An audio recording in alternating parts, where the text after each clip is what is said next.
Espírito Santo, como era no princípio, agora e sempre. Amém.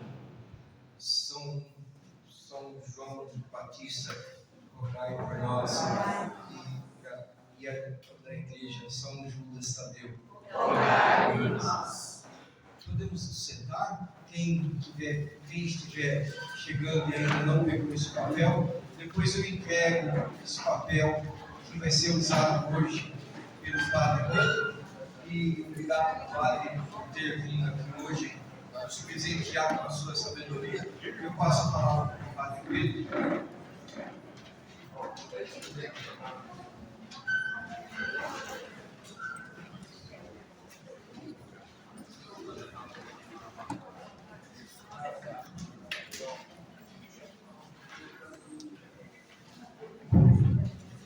Boa noite.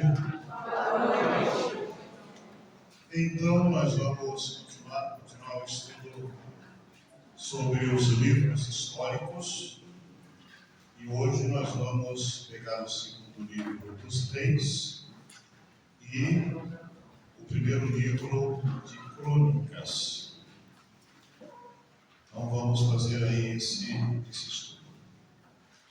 Possivelmente eu devo repetir alguma coisa que o padre Ítalo falou já semana passada, mas aí paciência, eu não sei tudo o que ele falou. Tá? Então, você deu para mim até.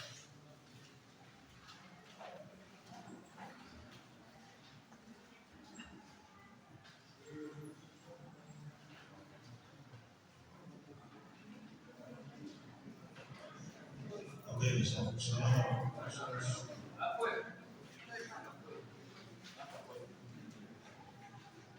Então, qual é o objetivo?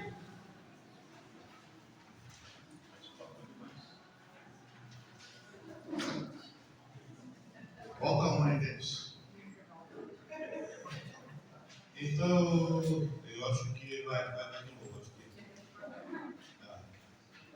Tá isso mesmo, né? Então vamos ver o segundo Reis e Crônicas. Então, os dois livros que a gente vai ver. Pode passar, pode ir para frente. O objetivo, né, dos estudos. Primeiro é conhecer um pouco mais da história do povo de Deus. E o livro dos Reis, ele é bastante rico em detalhes da história do povo de Deus. Uma história muito complexa, né? Uma história muito complexa, muito difícil, até uma história meio maluca. Tá?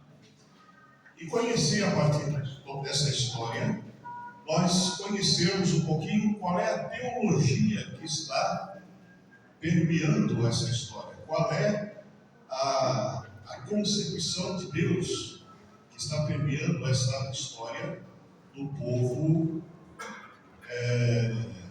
de Deus, do povo da Bíblia. Ok? Sai para frente.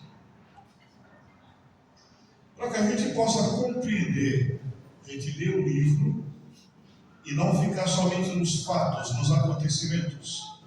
A gente precisa ter em mente algumas coisas. Primeiro, ter em mente a aliança que Deus faz com o seu povo. Onde está a primeira aliança que Deus faz com o seu povo? A primeira aliança que Deus faz com o seu povo com Abraão.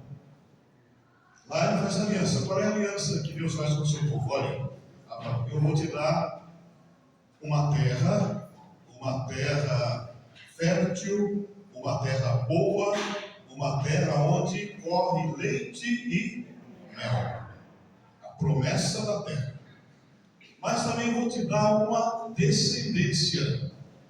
E essa descendência é uma descendência numerosa, como as estrelas do céu, como os grãos de areia da praia.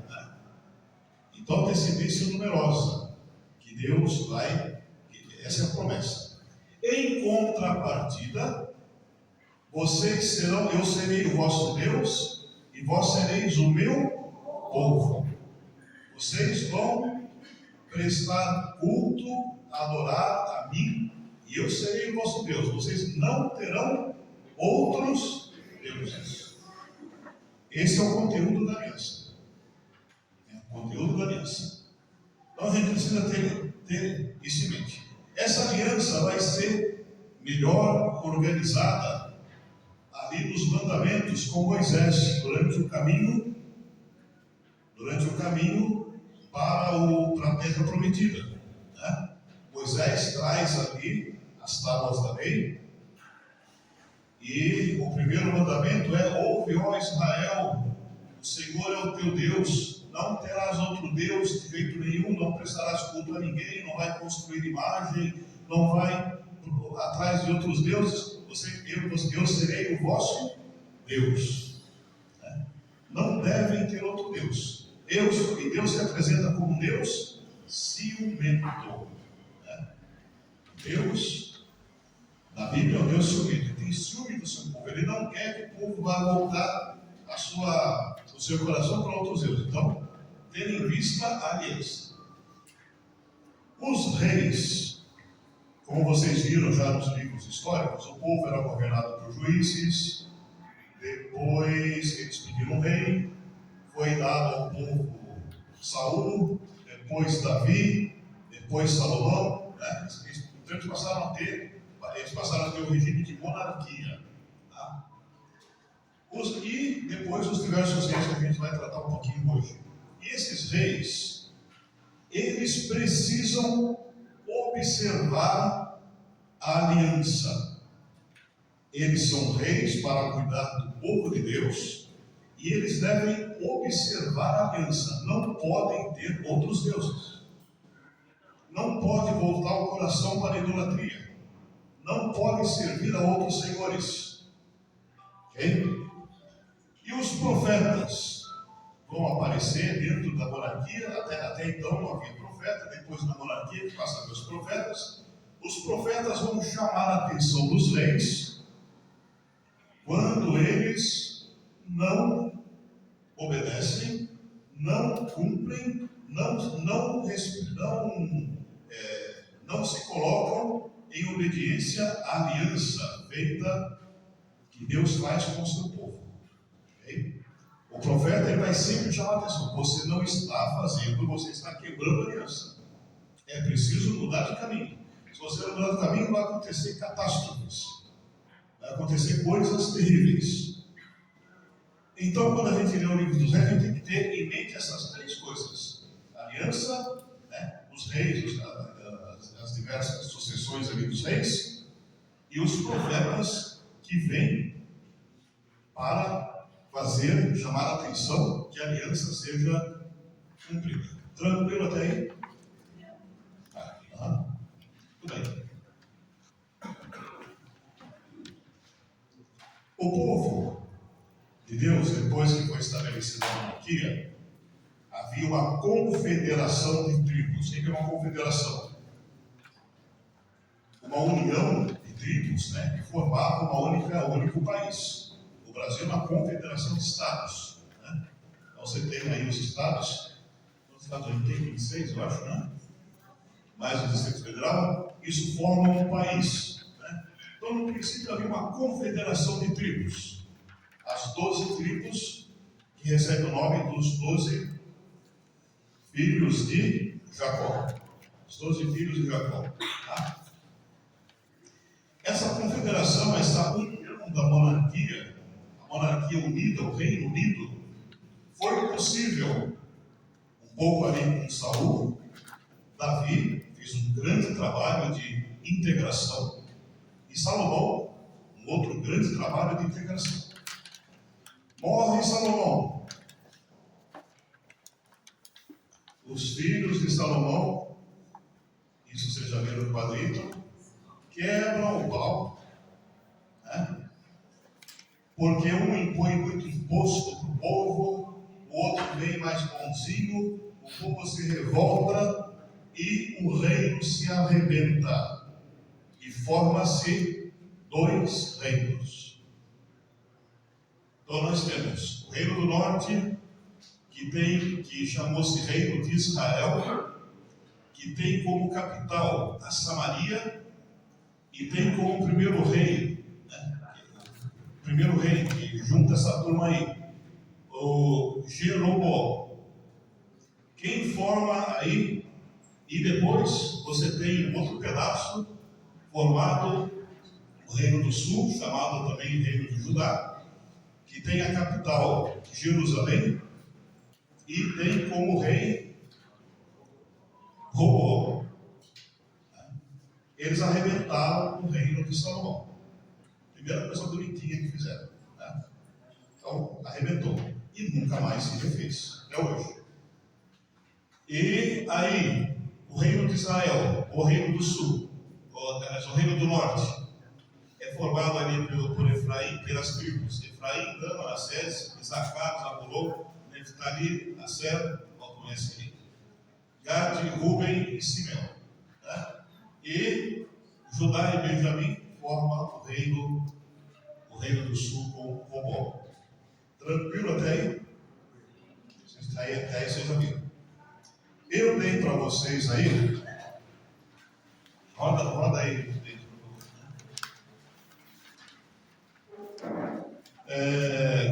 O livro dos reis, segundo livro dos reis, ele começa ali anunciando a morte do rei Acabe e inicia o início do reinado de Ocosias.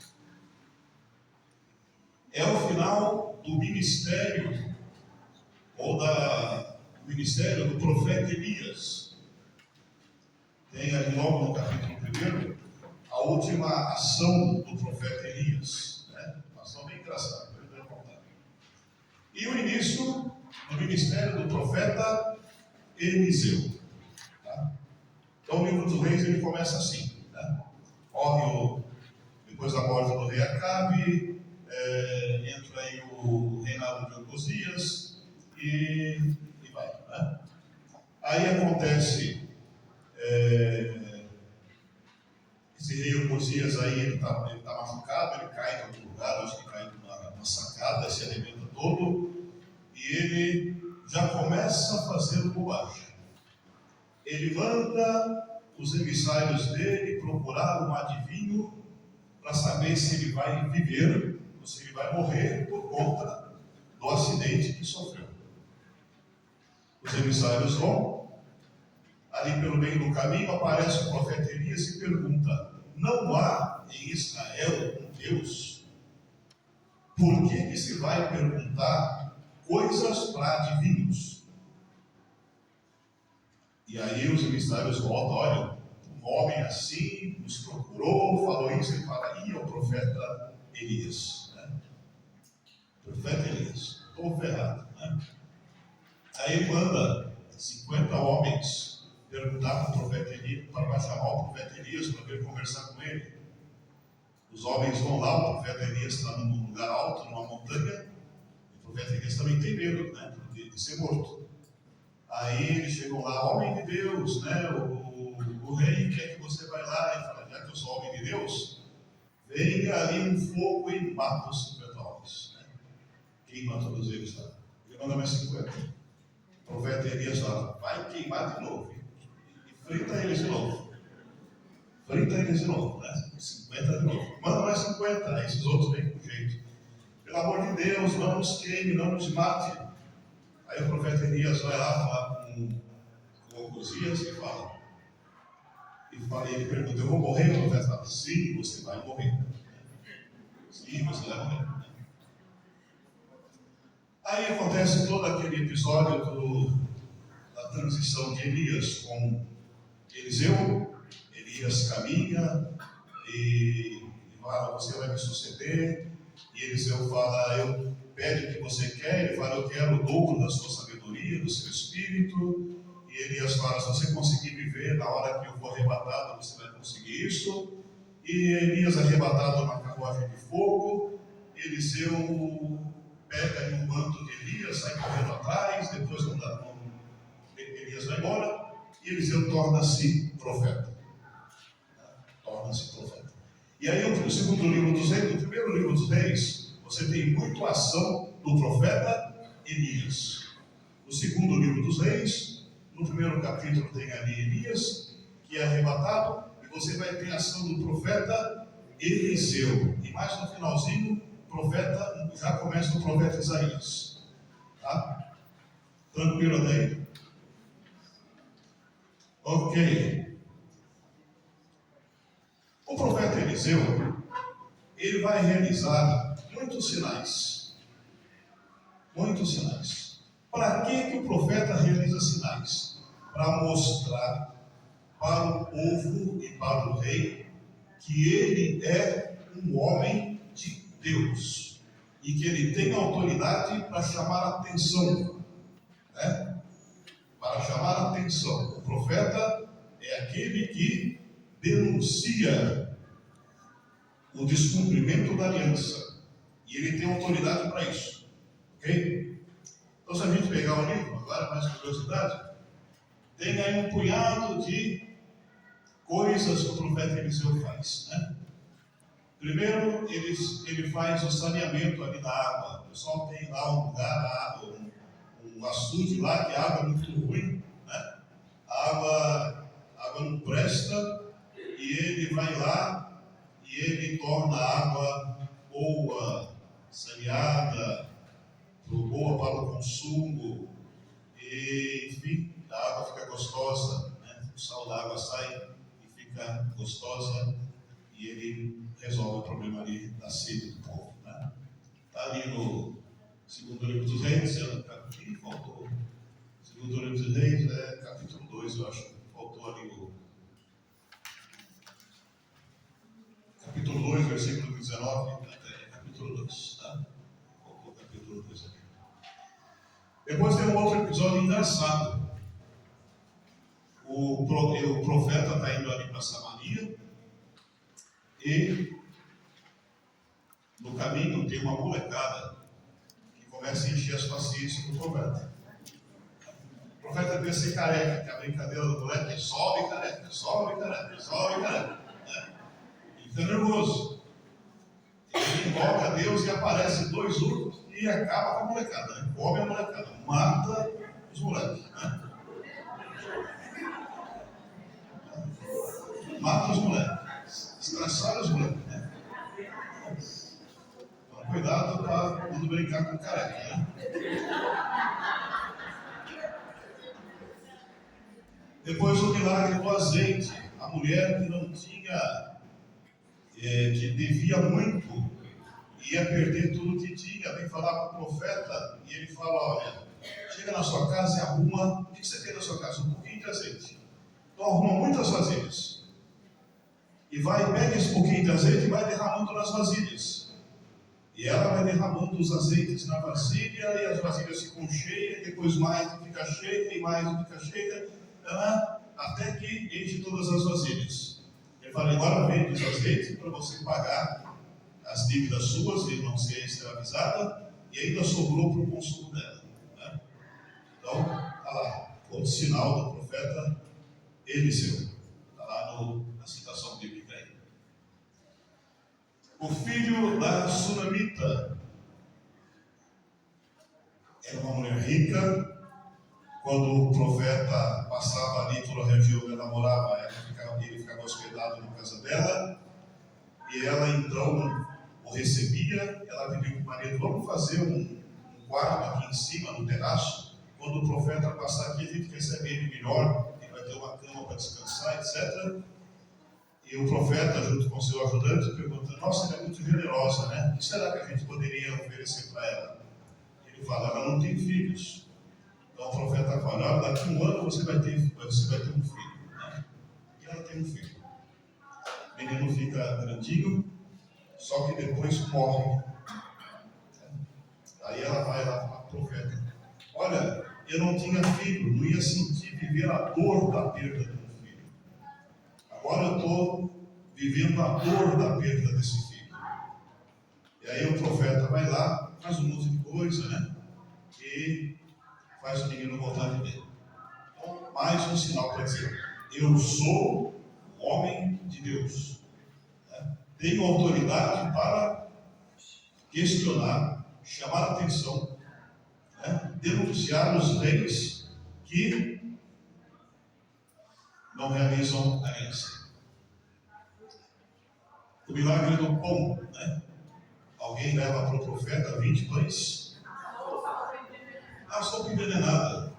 Eles foram comer, um sujeito foram comer sopa, ia fazer comida, o sujeito pegou uns negócios na roça lá, não sabia o que era e meteu dentro da sopa. E era veneno. Aí, né, a sopa envenenada, olha, vai comer e começaram a passar mal, né, vai morrer. Aí o profeta fala, não, vamos dar um jeito, bota farinha na sopa, mexe, agora pode comer, né? Então ele tira o veneno da sopa, tá? O doido lá deve ter metido mandioca brava na sopa. E aí a sopa ficou envenenada. O milagre do pão. Alguém vai à casa do profeta e oferece 20 pães para o profeta. Esse texto aparece na liturgia. Aí o profeta fala para o ajudante, pega esse pão e distribui para o povo. O ajudante fica bravo. É tão pouco e é tanta gente, esse negócio não vai dar certo. O profeta quase que dá um murro na mesa e fala, distribui. E ele distribui, todo mundo come e ainda sobra. Isso vai nos lembrar de remeter lá na multiplicação dos pães com Jesus. Né? Então, é isso, né? Mais todo mundo conhece a cura de Naamã. Lembra? Naamã, o sírio, que tinha lepra. Aí lá tinha uma mulher de Israel, que era serva no palácio. E ela fala assim, se Naamã fosse lá na minha terra, lá tem um homem de Deus, certamente ele seria curado. Aí Naamã, o rei lá manda Naamã para lá procurar Eliseu. E Naamã bate lá na porta de Eliseu. Eliseu fica meio bravo porque ele veio lá, né? Primeiro bate no rei, depois o rei manda para Eliseu. E aí ele fica meio bravo e manda Naamã mergulhar no Rio Jordão por 7 vezes. Aí Naamã fica bravo. Na minha terra tem rio muito melhor que essa porcaria do Jordão, né? E fica bravo e vai embora. E aí os empregados, né, o pessoal do Deja diz, olha, se eu tivesse querido uma coisa tão difícil, você faria, ele queria uma coisa tão fácil, faz. Não custa nada, o não você já tem. Naamã mergulha 1, 2, 3, 7 vezes no Rio Jordão, e na última vez ele está completamente curado. Aí Naamã volta para Eliseu para agradecer. Olha, eu vou te dar ouro, vou te dar prata, vou te dar muda de roupa, vou te dar muita coisa em agradecimento ao que você me fez. Eliseu fala, não quero nada disso. Não quero nada disso, não precisa, leva embora, né? Isso eu decidi para mim. Não quero. Né? E Naamã vai embora. Tem uma parte aí que a gente não aparece na liturgia. Só para falar do carro aqui. Tem um EcoSport que está parado aqui no estacionamento. A pessoa está precisando sair, estava na missa. Não sei se é daqui, um EcoSport Prata FNZ 9674. Sei de alguém daqui, por favor. Obrigado. Desculpa. Então, Eliseu não quer receber os presentes de Naamã e vai embora.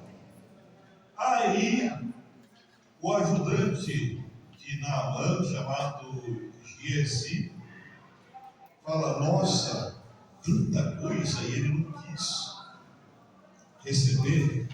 Que cara, né? Aí sai correndo atrás de Naamã pelo caminho e fala, olha, né? Daquilo que se ofereceu para Naamã, ele quer sim algumas coisinhas. E aí Naamã dá ouro, roupa, prata, e o Giesi leva tudo para casa dele. Aí Eliseu fala assim, onde você andou? Em lugar nenhum. Eu sei onde você andou. Eu sei onde você andou. A lepra que estava em Naamã vai para você. E ele ficou branquinho naquela época. Ok? Só para te entusiasmar vocês a ler a Bíblia dos Reis. Parece uma leitura dura, né? Mas é gostosa de ler. Tá? Tranquilo até aí? Uma pergunta? Não? Tá bom. Agora vamos entrar na coisa dura. Né? Caminhada histórica. Os dois reinos divididos, Israel e Judá.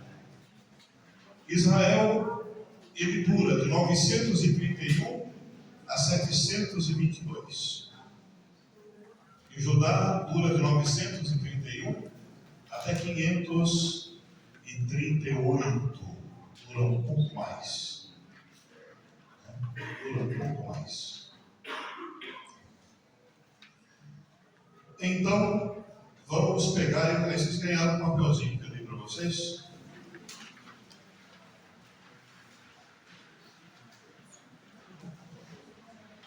Você tem aqui do lado esquerdo o reino de Israel, que tem como primeiro rei Jeroboão.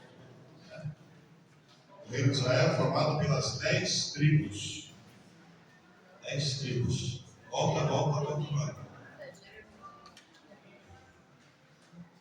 Volta ali, o Denis.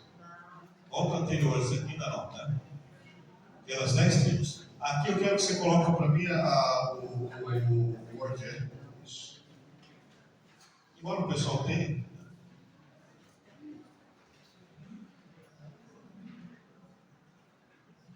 Tá.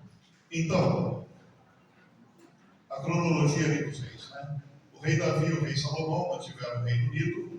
Em 931 acontece a divisão do Império. Israel com 10 tribos e Judá com 2 tribos. Judá e Benjamim. Judá e Benjamim. Né? E eles vão se sucedendo. Normalmente não é uma sucessão, vamos pegar primeiro aqui Israel, né? Não é uma sucessão fácil. Sempre há muito conflito, há muita briga e há muita morte na transição de um rei para o outro. Né? Na transição de um rei para o outro. Há muita briga e muita morte. Né? Então, o segundo livro dos reis, ele começa a partir ali. A gente viu, vocês viram com o padre Ítalo a divisão do reino, né? Judá, Israel e Judá. E o primeiro livro dos reis, ele começa aqui com Ocosias. Né? Começa aqui com Ocosias. Tratando dos fatos a partir dali. Né? E a transição é sempre muito difícil. A transição é sempre muito truculenta de um rei para o outro.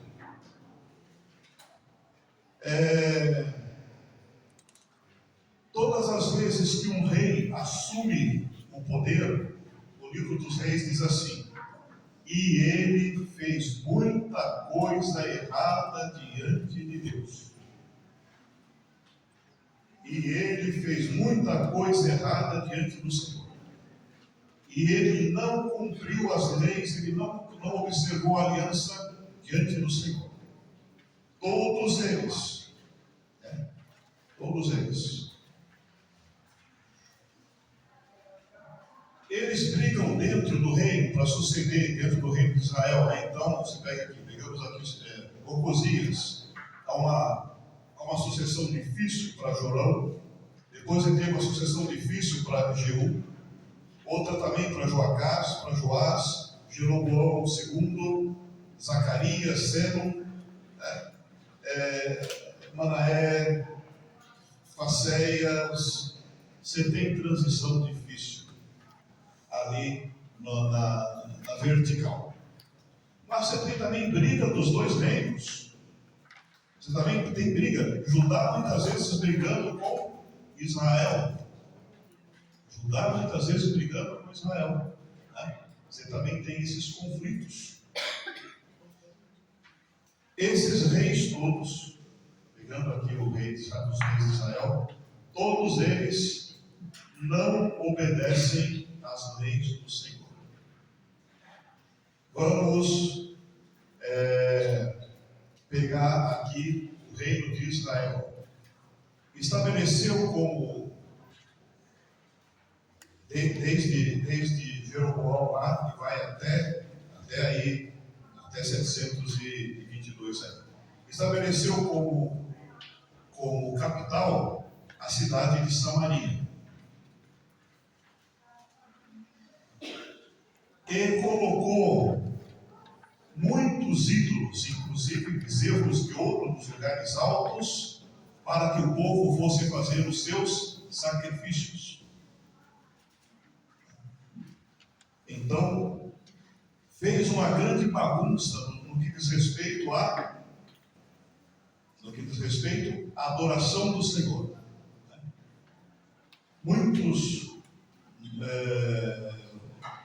foram modificando o culto e fazendo culto a tantos outros ídolos. Então, em que vai destacar os bezerros de ouro, que já teve problemas lá com Moisés, né? Ele reedita aqui e coloca 2 bezerros de ouro nos lugares altos para se fazer os sacrifícios. De modo que a fidelidade ao Deus dos seus antepassados, essa fidelidade vai-se embora. Inclusive, alguns ídolos exigem sacrifício humano.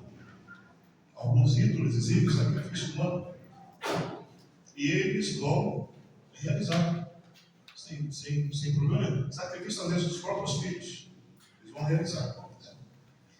E eles brigam entre si. Ali no ano, pegamos aqui o ano 734, onde está ali o rei Acaz. O rei Facéias, ele vai atacar, ele se une com outras tribos ali, une as tribos, e vai atacar e vai destruir o rei Acaz. O que o rei Acaz faz? Estou perdido, né? Vou pedir ajuda para uma nação importante que está crescendo e fazer aliança com essa nação. Essa nação se chama Assíria. Para, feito aliança com essa nação, eu esteja protegido do rei de Israel, que quer nos destruir. Ele vai fazer aliança. Vocês têm o texto da aliança ali, em 2 Reis 16, 7 e 9. Queria que alguém pudesse ler para mim. Alguém que já acha esse texto? Vocês vão achar esses textos aí, vão precisar que vocês leiam, tá? Quem gosta de ler aí? 2 Reis 16.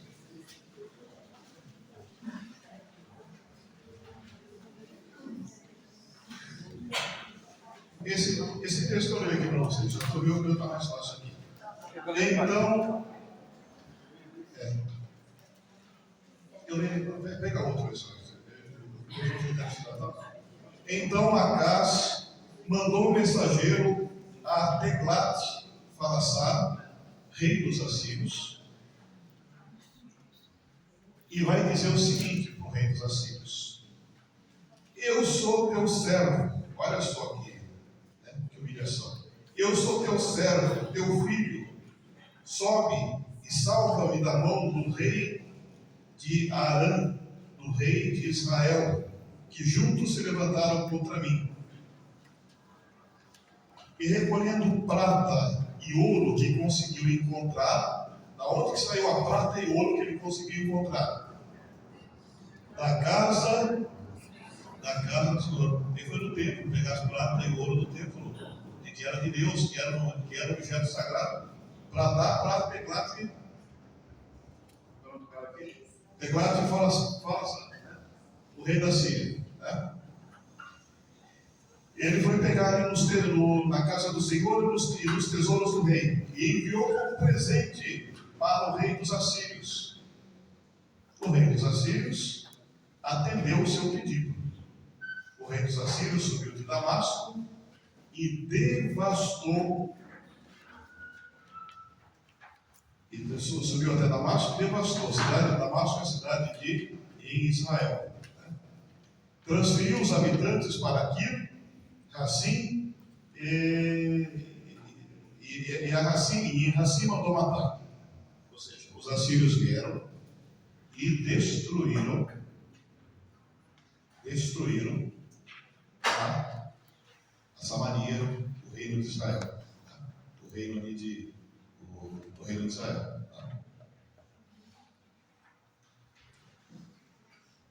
E aí a gente tem a queda da Samaria.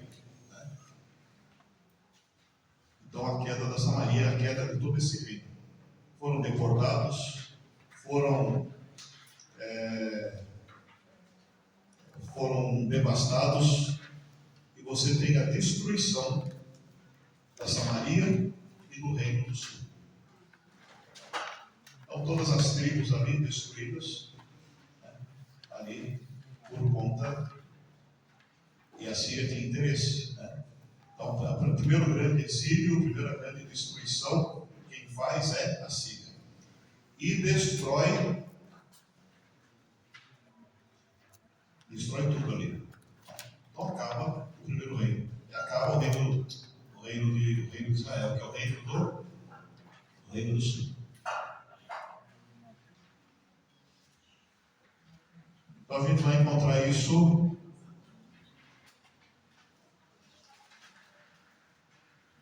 no capítulo 17, né? A gente vai encontrar no capítulo 17 do livro dos Reis, a gente vai encontrar ali a queda da Samaria.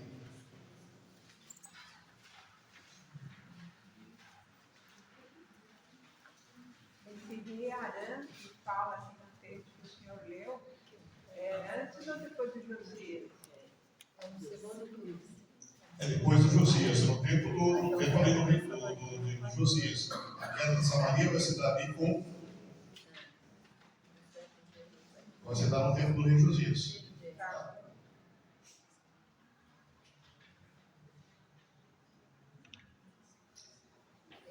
Vamos ler 2 Reis 18, 13 e 15.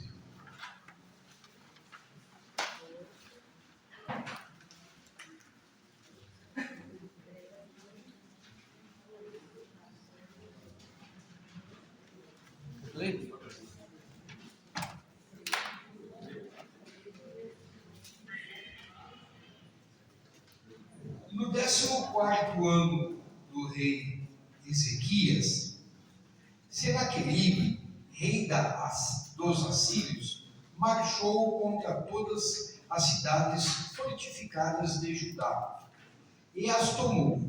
Então Ezequias, rei de Judá, enviou mensageiros ao rei dos assírios em Laquis, dizendo: cometi uma falta, retira-te de mim, e farei tudo que me impuseres. O rei dos assírios impôs a Ezequias 300 talentos, 10 toneladas de prata e 30 talentos, 1 tonelada de ouro.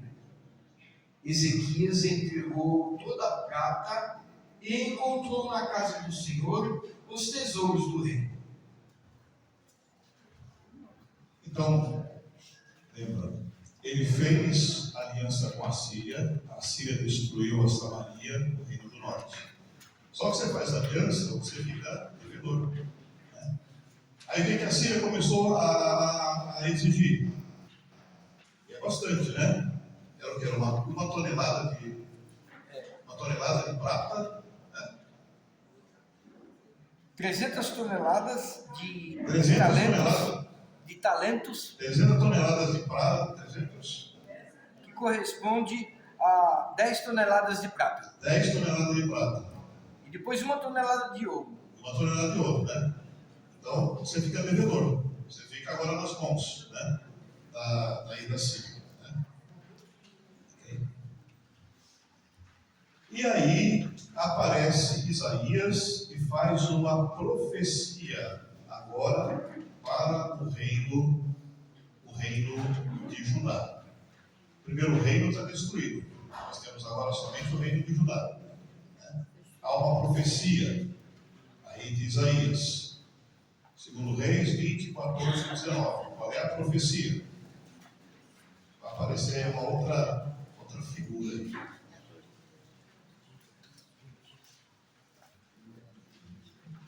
Quem achou o texto? Claro, tem aqui.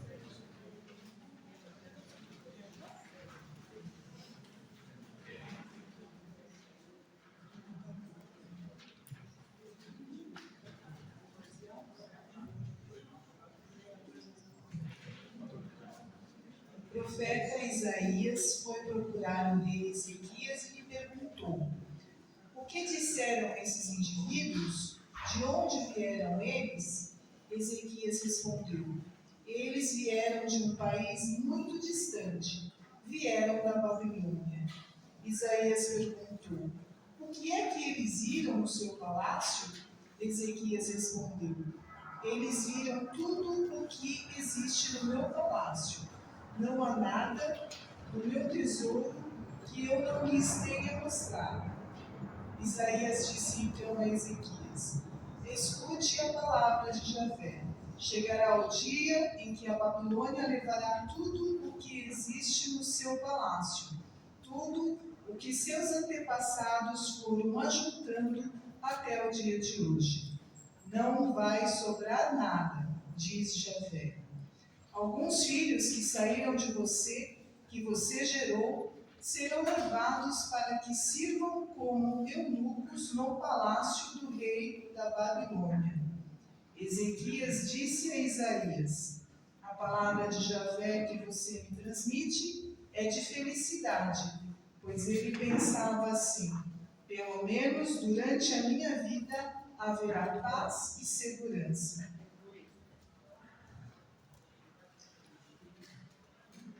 Pois é, o profeta, aí o profeta anuncia uma tragédia que vai acontecer agora com o reino de Judá. O reino de Israel já acabou. Sobra o reino de Judá. A tragédia que vai acontecer. E essa tragédia vai ter como como é que diz? O sujeito dessa tragédia é o grande império da Babilônia. A Babilônia é uma grande cidade, na época a maior cidade do mundo, com toda a complexidade de uma grande cidade, rica, enfim, poderosa, e ela enxergou ali Judá e os tesouros que Judá tinha. E o profeta anuncia essa destruição. E a coisa vai rodando, né? E ele fala: tudo bem, né? Não é comigo, por enquanto está tudo bem, né? Então, né? Vai acontecer com os outros, não é comigo que vai acontecer, mas tudo bem. Aí chega lá, vamos rodar o nosso, ir na página aí. No ano 603, nós temos aí como chefe da Babilônia Nabucodonosor. E nós temos o rei Joaquim submisso ao poder de Nabucodonosor. Submisso a esse poder de Nabucodonosor, que é o rei da Babilônia.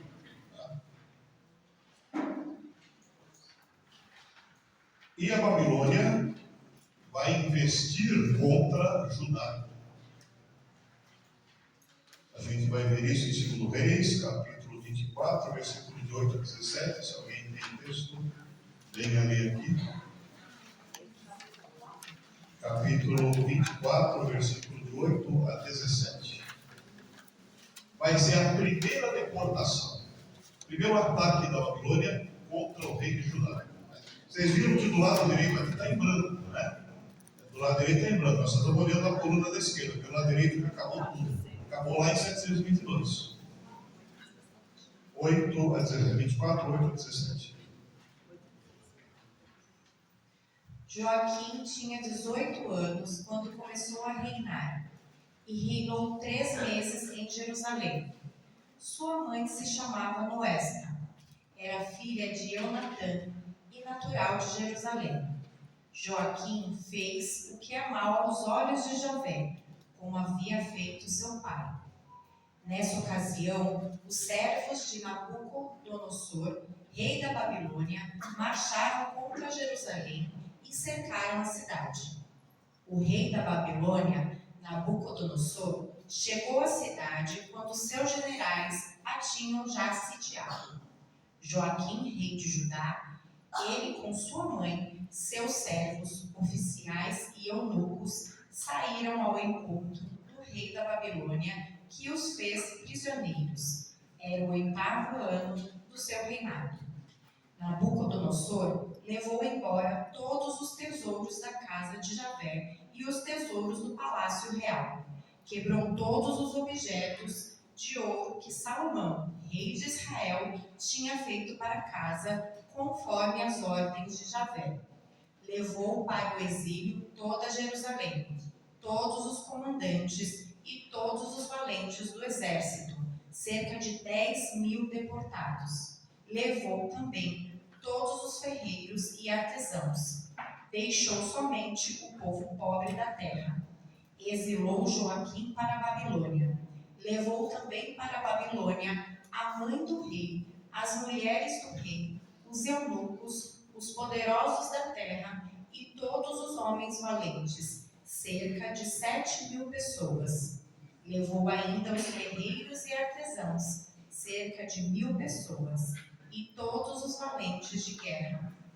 Em lugar de Joaquim, Nabucodonosor nomeou rei a Matanias, tio de Joaquim, mudando-lhe o nome para Sedecias. Então aparece aí a Babilônia, com Nabucodonosor. Então, se a gente, vamos recordar uma situação. O reino... Na Bíblia, São Pastoral, faz o vídeo de Jeconias. Tá bom, mas é questão de tradução só. Né? Porque tem, o senhor falou do Joaquim no ano 600, e depois o Jeconias entra em 597. É a mesma pessoa? Deixa eu ver aqui. 600 na revolta de Joaquim, o senhor falou que ele morre. E aí, 597, Jeconias. Na Bíblia que ela leu ali, ela leu Joaquim. Na minha está escrito Jeconias. 600, Joaquim. Deixa eu ver o que você quer ver aqui. 600 está Joaquim. E depois... 597,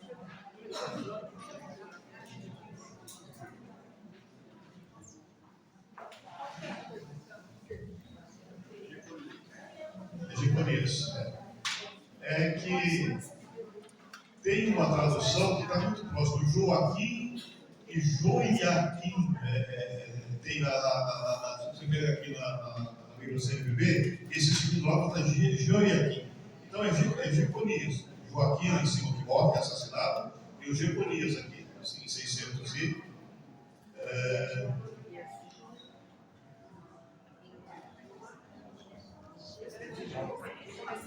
609.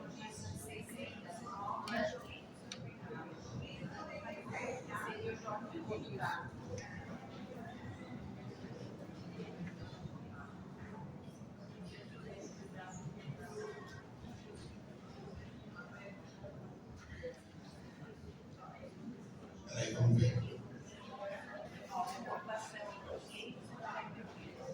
Importação em 598, cerco de Jerusalém, assassinato de Joaquim. Tá? Depois, 597, Jeconias se rende a Nabucodonosor. Acontece a primeira deportação. É isso?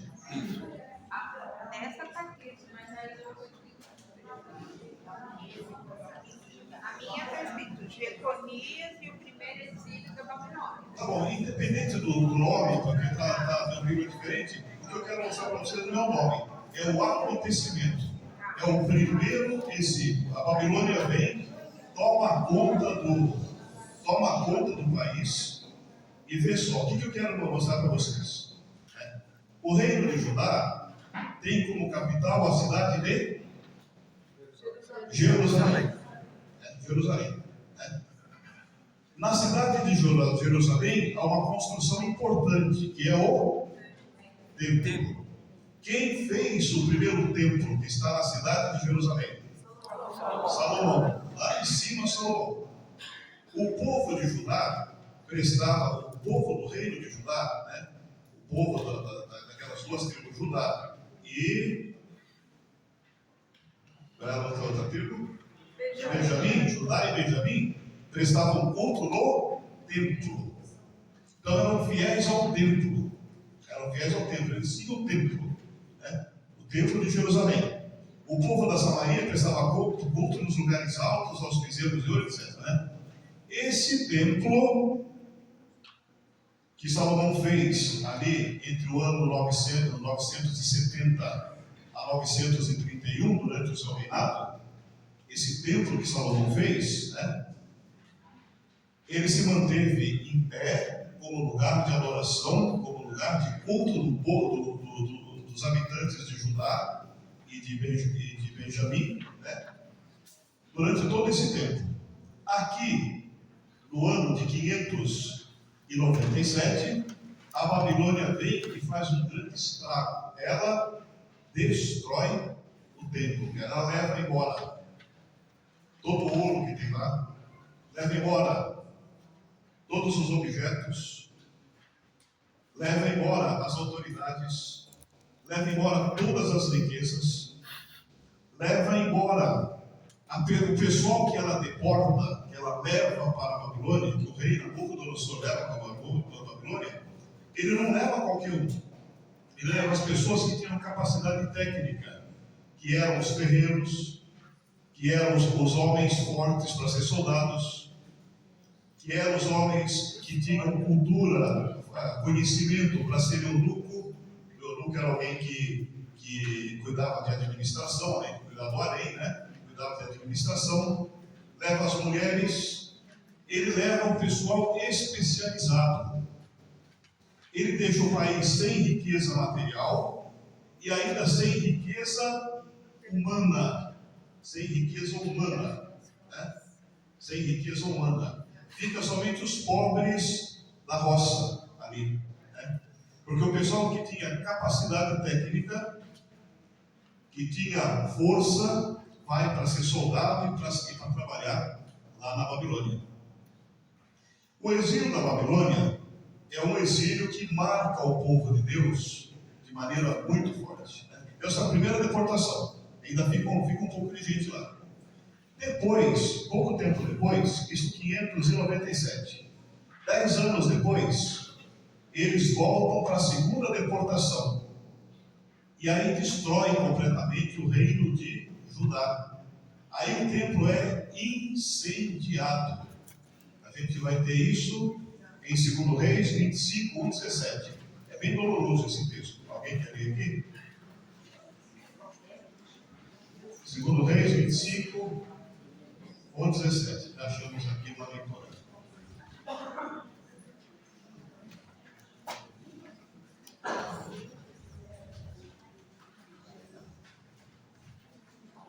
No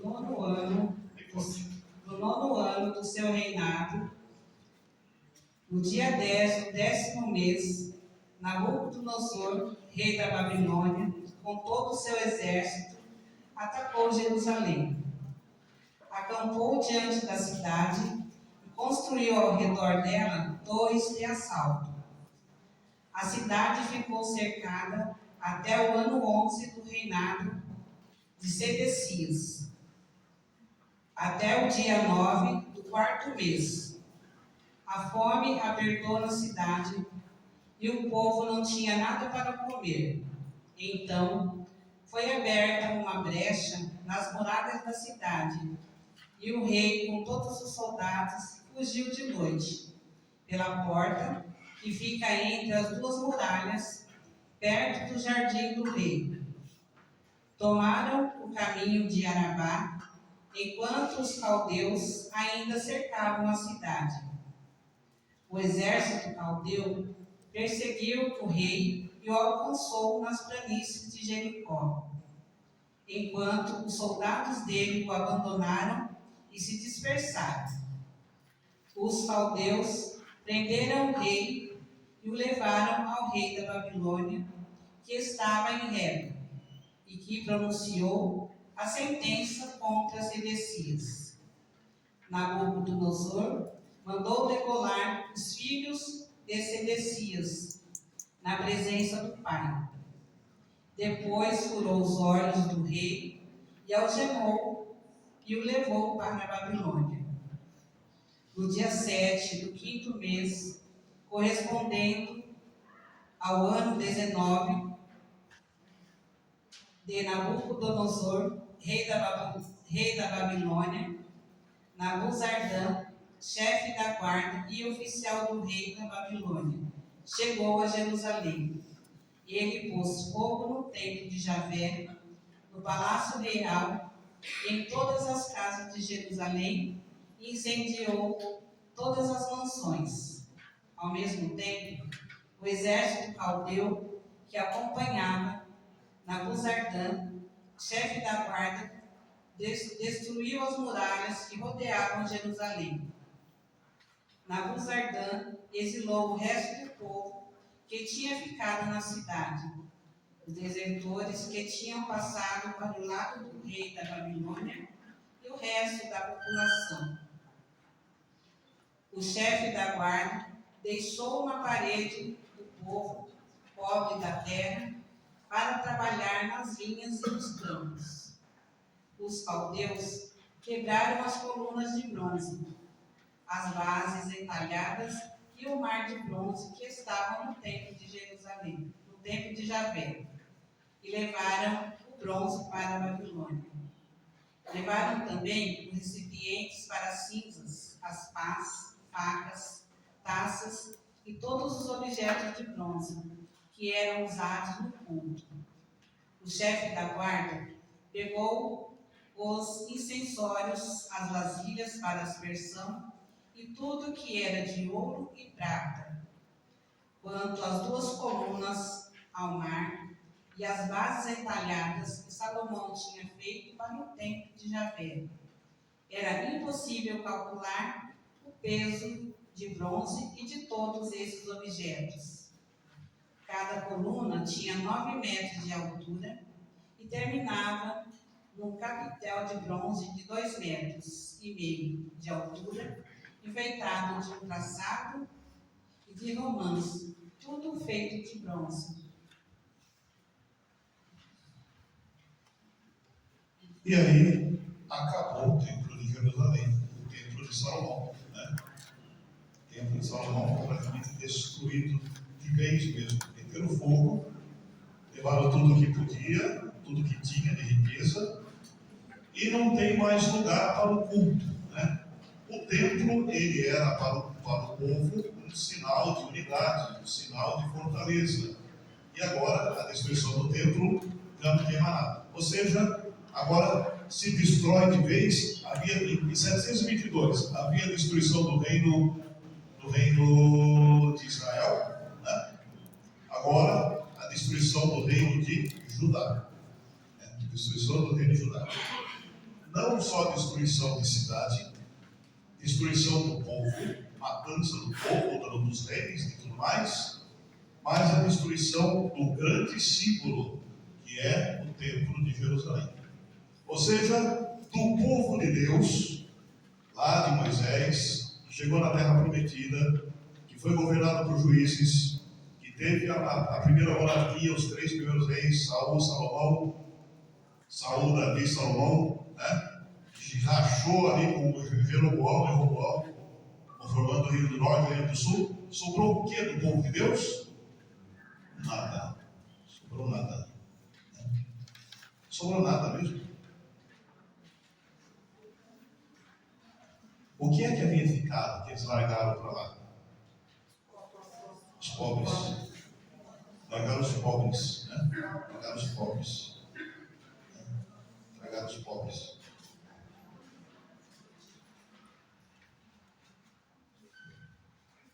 Mas antes de falar dos pobres, eu quero ler um outro texto. Eu não sei se vai dar tempo de falar muita coisa do livro do Retórica, viu, irmãos? Aí você vai resolver o que vai fazer. Né? Porque eu queria aprofundar mesmo no livro dos Reis, porque eu acho que é muito importante para a gente entender, até para entender depois os evangelhos, né? Quando os apóstolos perguntam assim, é agora que vai restaurar o reino de Israel? Por que restaurar? Porque tinham destruído tudo. Né? A gente entende porque o apóstolo quer que Jesus restaure o reino de Israel, porque não tinha sobrado mais nada. Né? Então, se a gente não entender isso, a gente não vai entender o próprio Jesus. Tá? Deixa eu achar aqui um texto aqui que eu preciso ler para vocês. No capítulo 17, a gente vai ler, capítulo 17, a partir do versículo 7, os autores desse livro, os reis, os autores, né, que são os sacerdotes, que são ali os escribas, a escola que elaborou esse livro, eles fazem uma reflexão. E é muito interessante a reflexão que eles fazem. Um leitor aí que é bem forte.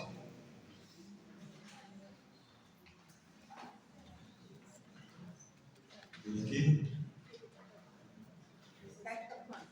Oi? É do 7 até.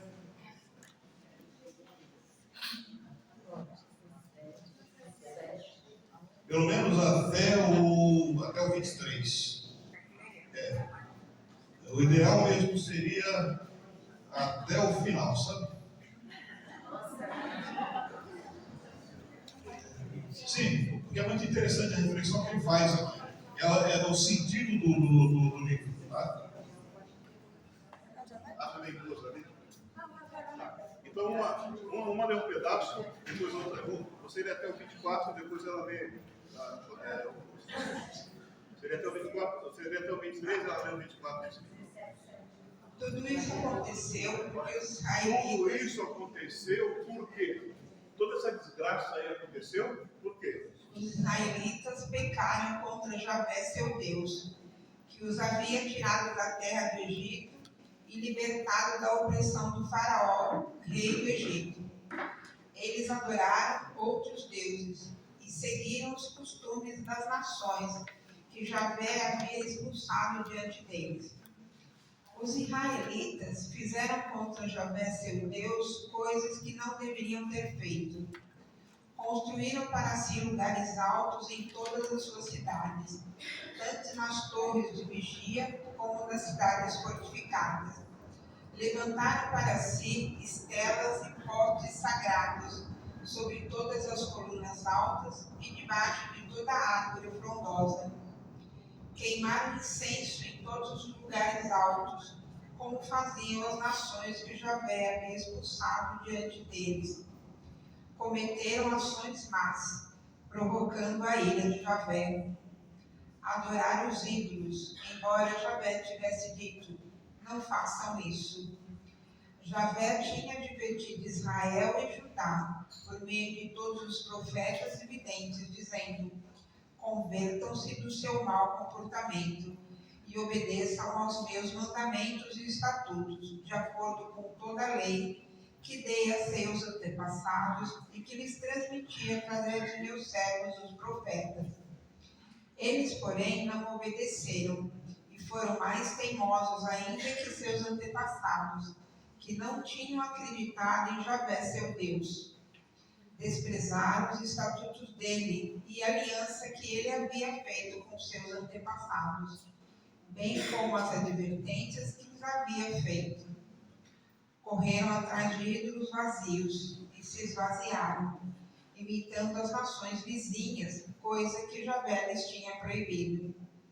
Rejeitaram todos os mandamentos de Javé, seu Deus. Fabricaram ídolos de metal fundido, os 2 bezerros de ouro. Fizeram um poste sagrado, adoraram todo o exército do céu e prestaram culto a Baal. Sacrificaram no fogo seus filhos e filhas, praticaram a adivinhação e a magia, e se venderam para praticar o mal diante de Javé, provocando a ira dele. Então Javé ficou irritado contra Israel e o atirou para longe de si. Restou apenas a tribo de Judá.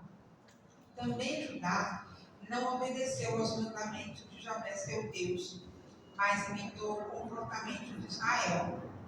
Por isso, Javé rejeitou toda a descendência de Israel. Ele a humilhou e a entregou aos saqueadores, e por fim atirou-a para longe de si. Quando Javé separou Israel da casa de Davi, Israel proclamou o rei Jeroboão, filho de Nabate. E Jeroboão afastou Israel de Javé e o levou a cometer um grande pecado. Os israelitas imitaram o pecado de Jeroboão tinha cometido e não se afastaram dele. Finalmente, Javé afastou Israel de sua presença, conforme havia anunciado por meio de seus servos, os profetas. Exilou os israelitas de sua terra para a Síria, onde até hoje se encontram. Então, qual é o motivo dessa desgraça toda? A desobediência a Deus. Um povo que foi feito para ser povo de Deus, simplesmente diz, vamos para a idolatria, vamos para a farra, né? E fizeram coisas que desagradavam o Senhor. Então, a consequência da separação de Deus, do afastamento de Deus, fez com que o povo se tornasse fraco, né? Se tornasse vulnerável e engolido aqui pela Síria. Estamos fazendo essa primeira reflexão sobre o primeiro reino que foi destruído. Tá? O primeiro reino foi destruído. E acabou tudo. Né?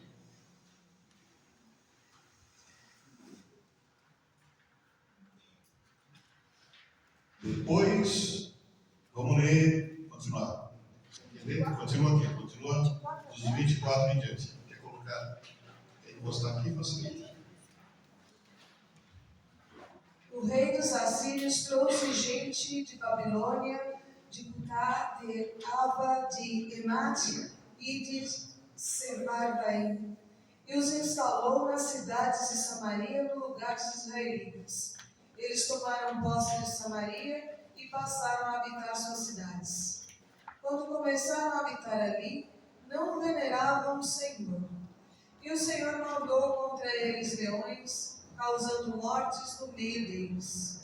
Noticiaram ao rei dos assírios: a gente que trouxeste e fizesse habitar nas cidades de Samaria ignora as leis do Deus do país. Como ignoravam o culto do Deus do país, ele mandou contra eles leões que os mataram. O rei dos assírios ordenou então: enviai para lá um dos sacerdotes que trouxesses cativos e que ele vá com eles e lhes ensine as leis do Deus do país.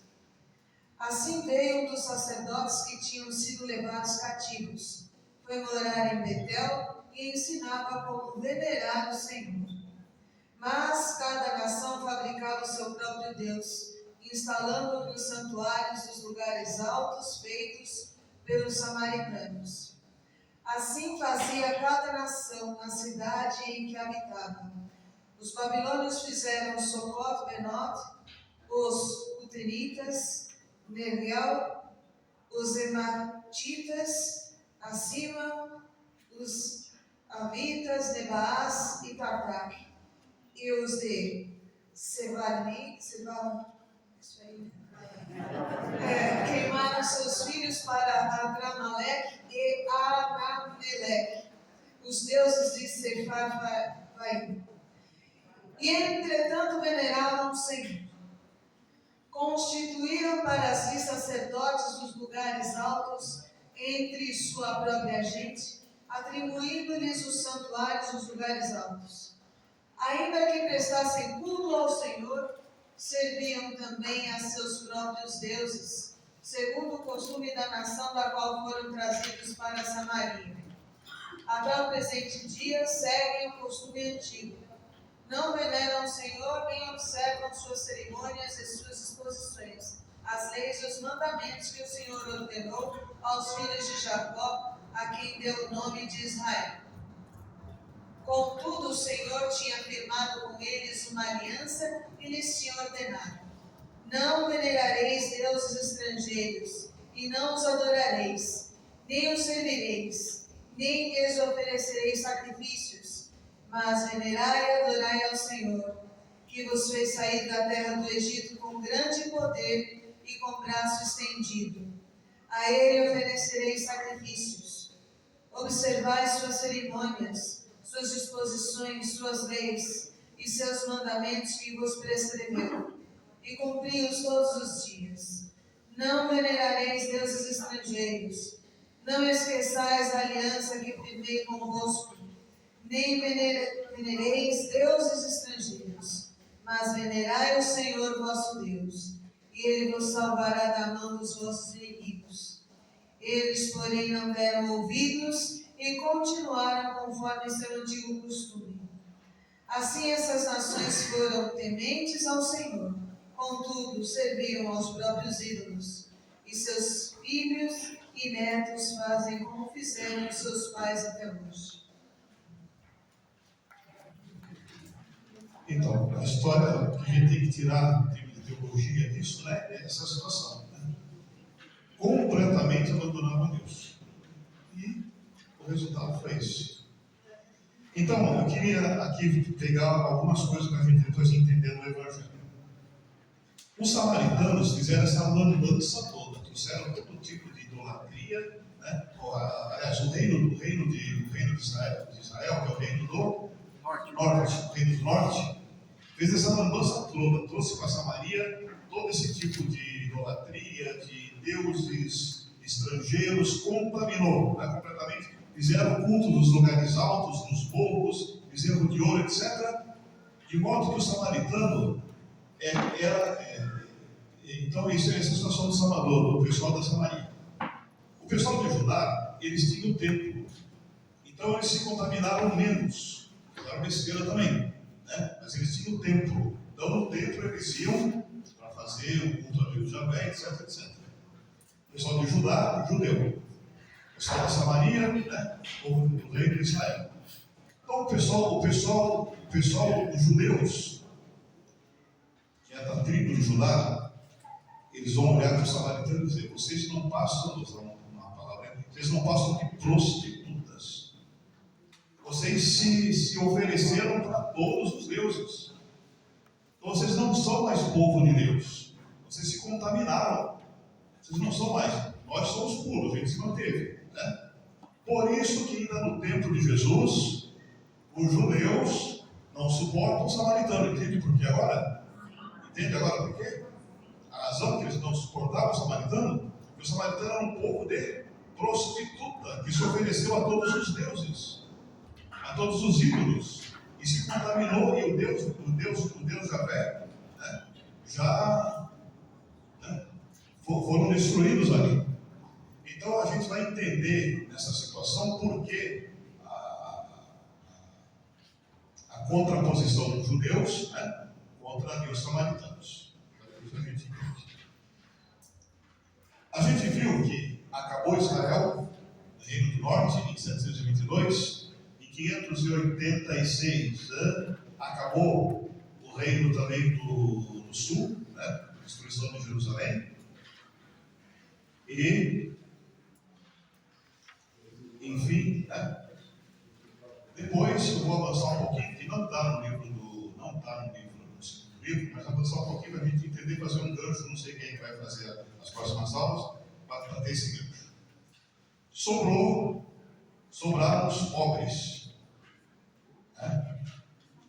Depois a Babilônia é dominada por um império chamado Império Persa, que tem como rei um sujeito chamado Ciro. E o Ciro vai dizer para o povo que estava exilado na Babilônia: se vocês quiserem voltar para Jerusalém, eu devolvo para vocês o tesouro do templo, as coisas, né? Vocês voltem para Jerusalém, para reconstruir a cidade, reconstruir o templo, né? Alguns voltam, porque também o pessoal foi para Jerusalém, né? Foram para Babilônia. Babilônia é cidade grande, e cidade grande encanta, né? Hoje não acontece mais, mas na década de 60, 70, 80, o pessoal vinha do Nordeste aqui para arrumar um pouquinho a vida aqui em São Paulo, mas então não queria voltar mais para a cidade pobre deles, né? A cidade grande encanta. Então o pessoal se encantou também com a Babilônia, cidade moderna, cidade grande, etc., né? Mas alguns voltaram. E com os pobres, e com esse pouco que voltou, eles começam novamente a reorganizar o povo de Deus. São o resto, chamado resto de Israel. É com esse resto, entende agora a expressão resto de Israel? Os anavins, né? Anavim, resto de Israel. Com esse resto de pobres, de pessoas machucadas, que Deus vai novamente começar o seu povo, né? É aquele que não apaga o tição que ainda fumega, né? Não apaga, ok? E aí, eu tenho 2 minutos para falar do livro das Crônicas.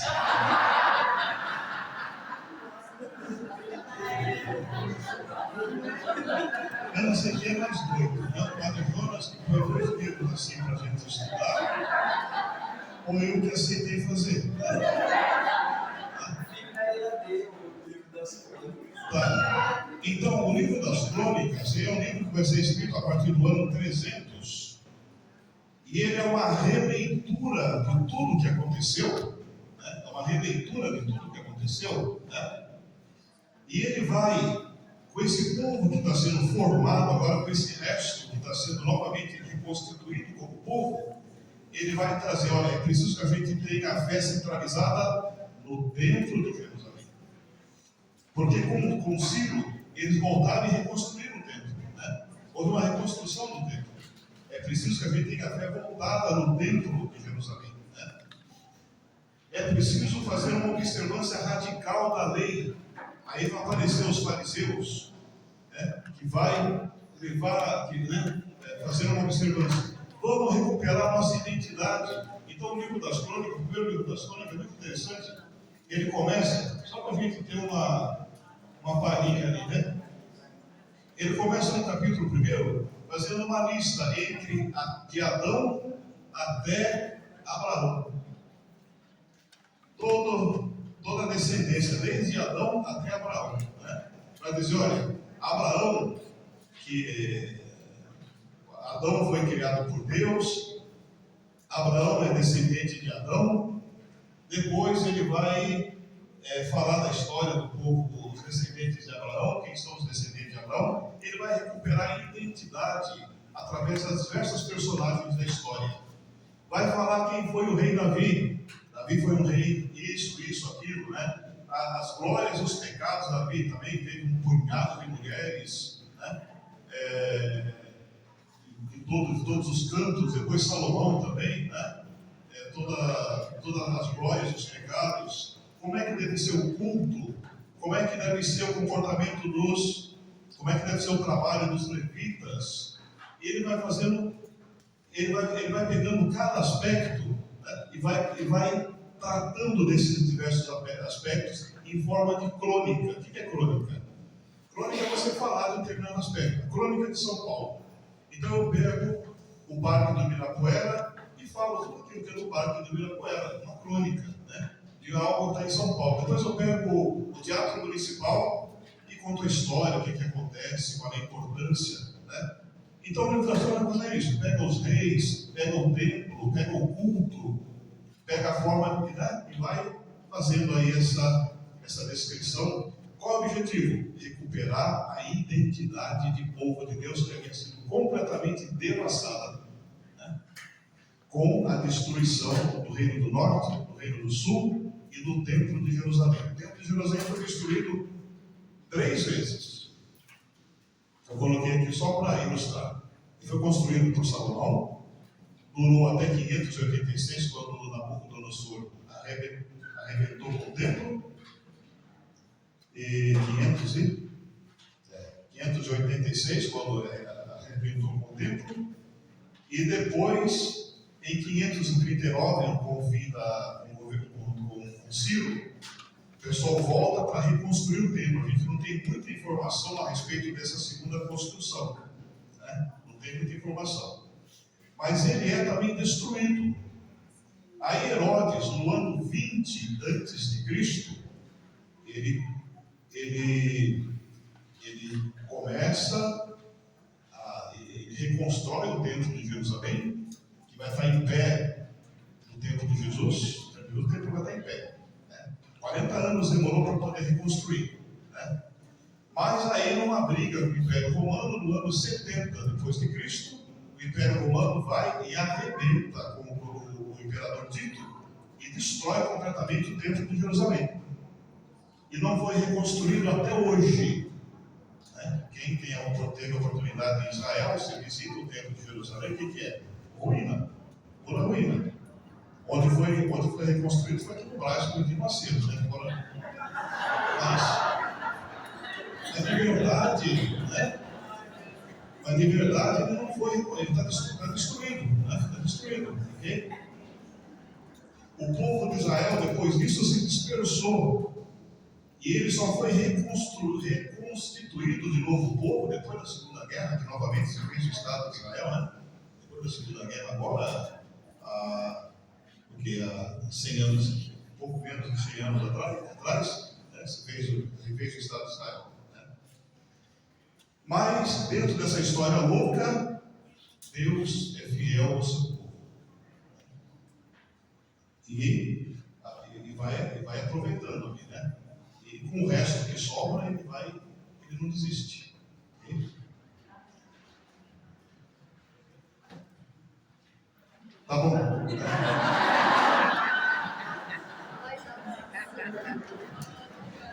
Obrigado, Padre Pedro. Ninguém achava que ele era piadista, né? Tão sério assim. Vem aqui, Padre. Nós agradecemos ao Senhor. Cadê? Dei um presente, dei uma lembrança lá da escola, pela partilha da palavra. Que Deus continue abençoando o Senhor. Agradecemos pela colaboração. Isso. Muito obrigado. Então, aos nossos avisos, pode ficar aqui que eu estou convidando a bênção que tem mais um